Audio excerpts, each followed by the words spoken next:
بسم الله الرحمن الرحيم. قدامي برلمان فدرالك الصومالية مدن محمد شيخ عثمان جواري. قدامي كحجين ككواد برلمان فدرالك الصومالية مدن جيلان نوريكر. قدامي كحجين كلاباد برلمان فدرالك الصومالية مدن مهد عبد الله عود. حبناها مدن ياشا برلمان فدرالك الصومالية وكل هذا بيش عالمك سراكيش أمنية هذا صحافة ده tartamayaasha xilka madaxweynenimo mutasharafta kale ee goobtan ku sugan iyo guud ahaan bulshada Soomaaliyeed mudanayaal iyo marigooyin salaamu calaykum waraxmatullaahi wabarakaatuh. walaalayaal maanta waa maalin taariikhi ah oo si dhab ah uga turjumaysa gobonnimada iyo madaxbannaanida dalkeena.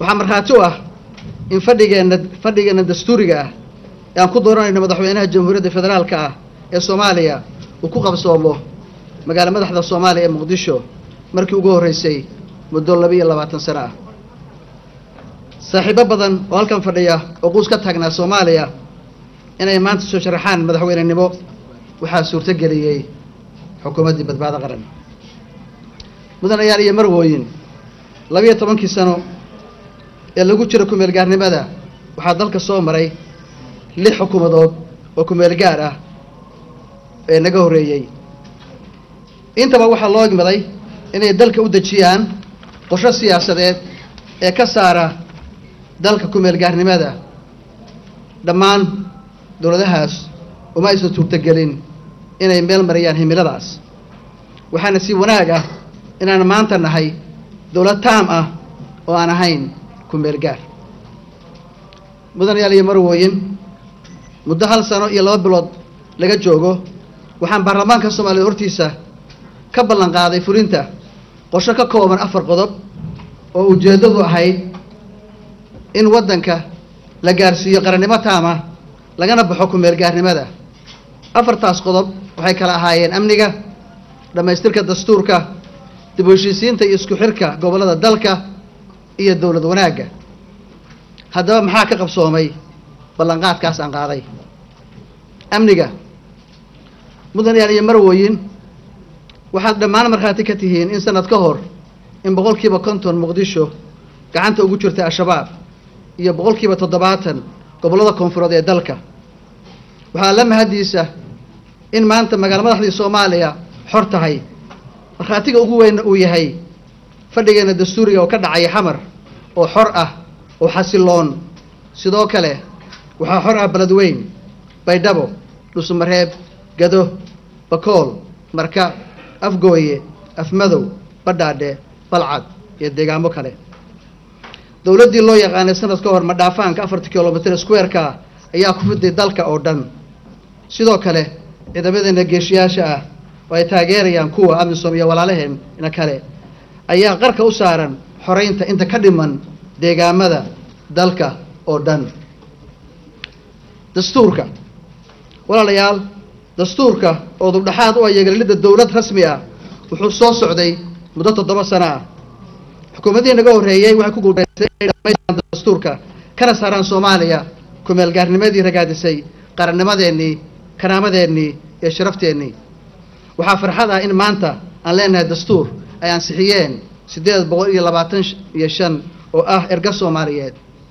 ansixintii dastuurka iyo soo xulidda xildhibaanada waxay markhaati ka yihiin haddii xukuumadii qorshe la timaado alle talada saarato shacabkeeda, dhaqaalaheeda iyo kartideeda aaminto in guushu suurtagal tahay lagana gudbi karo caqabad kasta oo adag.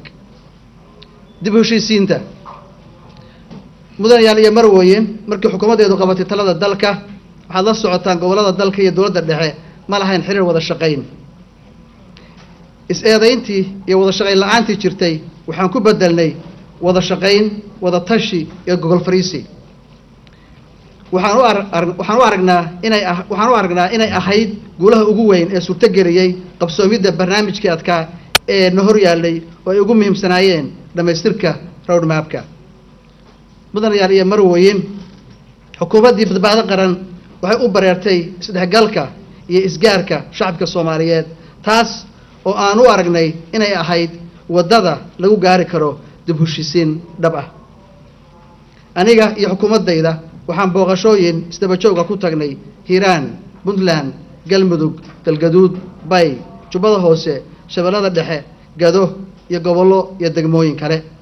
sidoo kale markii ugu horeysay muddo 22 sano ah waxaan furnay oo si yididiilo leh ku bilowday wada hadalka dawladda dhexe iyo walaalaheena Soomaaliland. dawlad wanaaga mudan iyo marwooyin dhismaha haykalka dawliga ayaa aasaas u ah maamul dawladnimo oo taabagal noqda. xukuumaddaydii waxay dejisay qorshe soconaya muddo dheer oo isugu jira tayeynta maamulka iyo tayada shaqaalaha, dib u dhiska iyo kobcinta hay'adaha dawladda. waxaan sidoo kale dhisnay hay'adda la dagaalanka musuqmaasuqa, the Anti-Corruption Commission, adkaynta maamulka lacagaha, canshuuraha iyo dakhliga dawladda. xiriirka caalamka sanad ka hor xiriirka Soomaaliya beesha caalamku wuxuu gaaray heer aad u hooseeya. taasi waxay keentay in beesha caalamku qawado dawladnimadeena iyo jiritaankeenna. taasi waxay kaliftay si loo wanaajiyo xiriirkii xumaaday waxay dawladdeedu qaaday tallaabooyinka soo socda. walaalayaal, beesha caalamka waxaan la galnay wada hadal rasmi ah oo ku dhisan danta Soomaaliya iyo wada shaqayn buuxda iyo xiriirka caalamiga ah, taasoo keentay in 39 hay-adood oo isugu jira safaarado iyo hay'adaha caalamihi ay dhammaantood go'aansadeen inay fadhi ka samaystaan magaala madaxda qaranka Soomaaliya ee Muqdisho. xiriirkaas caalamka waxaa ku hirgalay in 4,000 oo arday ay helaan deeq waxbarasho. Turkish Airlines ayaa bilowday duulimaadyo caalami ah. waxaan galnay heshiisyo diblomaasiyadeed, heshiisyo dhaqaale, amni, gargaar bini'aadanimo iyo tayeynta maamulka dawladnimo oo aan la galnay wadamo ay ka mid yihiin Germany, Norway, Turkey, South Africa, Talyaaniga, Mareykanka, Midowga Yurub, Sultanka Imaaraadka Carabta, Kuwait iyo wadamo kale oo dhammaan u baahan dhamaystir iyo in laga mar dhaliyo.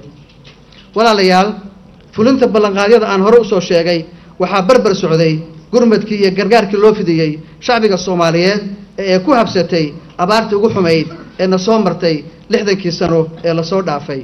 waxaa mahadsan la ah in dadaalkii xukuumaddu suurtageliyay in abaartaasi ay ka samata baxaan 100,000 oo qof oo Soomaaliya oo maanta dib ugu laabtay beerahoodii iyo deegaamadoodii. mudanayaal iyo marwooyin, horumarka ay gaartay xukuumadda badbaado qaran wuxuu ku yimid dulqaad siyaasadeed, aragti fog, karti ka horumarinta danta qaranka midda gaarka ah iyo inaan aaminay Ilaaheenna subxaanahu wa tacaala ee na abuurtay. maxaa keenay inaan isu taago xilka madaxweynaha Jamhuuriyadda Federaalka ee Soomaaliya? walaalayaal, dawladnimo waxaa lagu macneeyaa inay tahay habdhaqan socda, ongoing process waxa la yiraahdo, oo sanadba sanadka ka horeeya ama ka dambeeya u kaabayo una baahan isku xir. walaalayaal, markii aan arkay hawlihii cuslaa ee aan sanad gudihiis ku qabanay, ogahay tubta dheer ee inoo dhiman, tixgeliyay aqoonta, kartida iyo fanaanta aan u leeyahay qabashada mas'uuliyadda ballaaran oo ay markhaati ka tahay sida aan u gutay xilkii ra'iisul wasaarenimada waqti adag kuna guulaystay hawlihii la igmaday dhammaantood, anigoo ogsoon in mas'uuliyaddan baaxadda weyn ay leedahay waajibaad ballaaran ayaan anigoo aaminsan inaan ahay musharax qaadi kara xilkan go'aansaday inaan isu soo taago doorashada xilka madaxweynenimada Jamhuuriyadda Federaalka ee Soomaaliya. haddaba waxaan ballan qaadayaa haddii alla idmo: 1. dhamaystirka amniga. suurtagal ma ahan in laga baxo dhibaatada amni darrada ilaa inta laga helayo ciidamo qaran oo leh kala dambeyn, la xaqiijiyo daryeelkooda, mushaharkooda, xeryahooda iyo agabkooda. ciidan ajnabi ah laguma gaari karo amni taam ah, waxay noqon karaan taageero waqtigoodu kooban yahay. waa inaan dhisnaa ciidan Soomaaliyeed oo lagu tababaro dalka dhexdiisa, sugana gobonnimada iyo madaxbannaanida barrigeenna, badaheenna iyo hawadeenna. barnaamijkaasna dawladda xukuumadda badbaado qaran way dejisay, waxaana la yiraahdaa NSSB, National Security Stabilization Plan. golaha wasiiradu waa ansixiyeen, wuxuu sugayaa idinku in aad ansixisaan. 2. xiriirka baarlamaanka. waxaa dhab ah aan aaminsanahay in baarlamaanku yahay hay'adda sharci dejinta ee ugu sarreysa hay'adaha dawliga ah. waxaan ballan qaadayaa ku dhaqanka dastuurka, wada shaqayn iyo dhowrista qiyamka baarlamaanka. waxaan ballan qaadayaa inaanan faragelin madax bannaanida iyo habsami socodka howlaha baarlamaanka marka laga reeba inta sharcigu ii ogol yahay. waxaan siinayaa mudnaanta ay leedahay in xildhibaanada baarlamaanku helaan xuquuqdooda sharci. si sare loogu qaado tayada baarlamaanka waxaan ka shaqayn doonaa in xildhibaanadu helaan aqoon kororsi iyo tababaro lagu qabto dalka dibadiisa iyo gudihiisa. mustaqbalka dalkeena faqriga iyo shaqo la'aanta waxaa daawo u ah kobcinta dhaqaalaha iyo horumarinta adeega bulshada.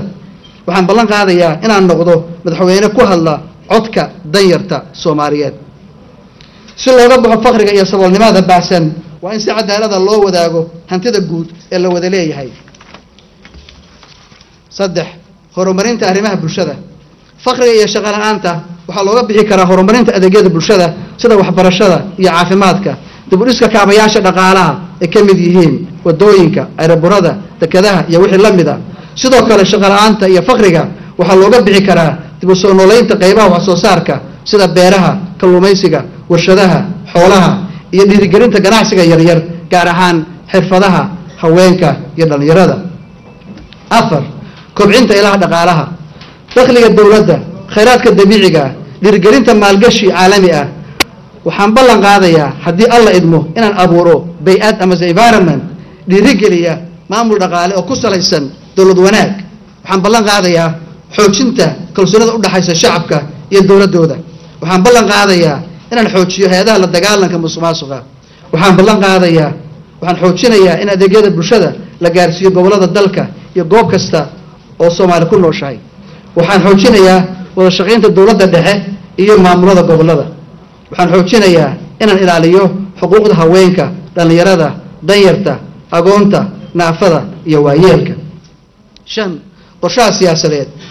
waxaa ilaahay mahadiisa in aan siyaasadda horumar la taaban karo ka gaarnay sida dhamaystirka dastuurka, dhismaha baarlamaan iyo doorashooyinka madaxda sare ee Soomaaliya. waxaan maanta ka jeclaan lahaa in shacabka weynaha Soomaaliyeed dhammaantood codkooda ku dhiibtaan si xor ah, qof ah. mudanayaal iyo marweyn, markii la ii doorto madaxweynaha jamhuuriyadda Soomaaliya waxaan ballan qaadayaa in 4 sano ay soo socota aan dalka ku hogaamin doono sidii dastuurka loogu ansixin lahaa afti dadweyne iyo sidii dalka loo gaarsiin lahaa doorashooyin dowladaha hoose iyo tan dhexe. mudanayaal iyo marweyn, Soomaaliya waxaa deeqda cadaalad. inta badan dhibaatada colaadaha waxaa horeeya cadaaladda oo laga tallaabsado. waxaan ballan qaadayaa in awood qaybsiga Soomaaliyeed lagu saleeyo cadaalad iyo sinaan.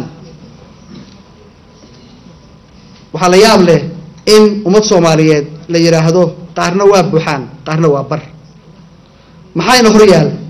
waxayna horyaal baahi baahsan oo saamaysay caruurteennii, dhallinyaradeenii, dumarkii iyo dadka inta ugu tabarta yaray.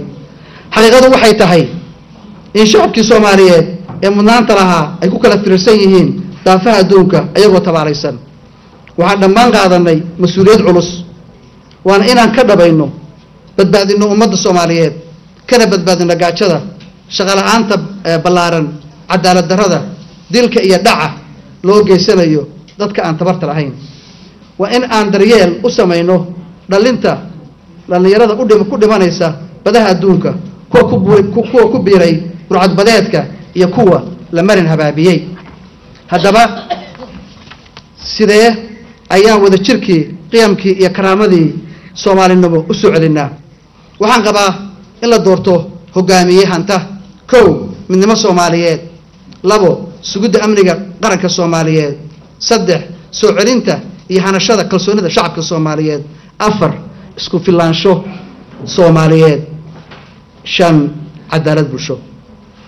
mudanayaal iyo marweyn, waxaan qaadanay xil ballaaran waan u dhaaranay. waxaan matalaynaa shacab dhibaataysan ku kala fiirsan xiriir qaxooti dalka gudihiisa iyo dibaddiisa. hooyooyinka, caruurta iyo waayeelka Soomaaliyeed waxay ka dhul sugayaan oo u dhaartay waa inteenan madashan maanta fadhida. waxaan si xushmad badan Ilaahay hortiis naftiina iyo naftayda u xasuusinayaa in aan wada jir u guntano howlaha adag ee horyaal. waxaan aaminsanahay kalsoonina ku qabaa inaad isu miisaami doontaan codsiyada doorashada laydin soo bandhigi doono. waxaan leeyahay ha laygu doorto wixii aan qabtay waxaan ballan qaaday maanta oo aan u fulin doono sidaan u fuliyey kuwii aan hore u ballan qaaday mudanaal iyo marwooyin waxaan si xushmad leh idiin weydiisanayaa codkiina iyo taageeradiina ugu dambayn hadafka aan tiigsanayno wuxuu ku salaysan yahay sidii aayatiin wanaagsan aan ugu dhisi lahayn ummadda Soomaaliyeed meel kasta oo ay joogaan aayatiinkaas oo ku tilmaaman nabad waarta xasilooni joogta abuurtaan shaqo iyo dhaqaale wabillahi tawfiiq Soomaaliya noolaato waad mahadsantiin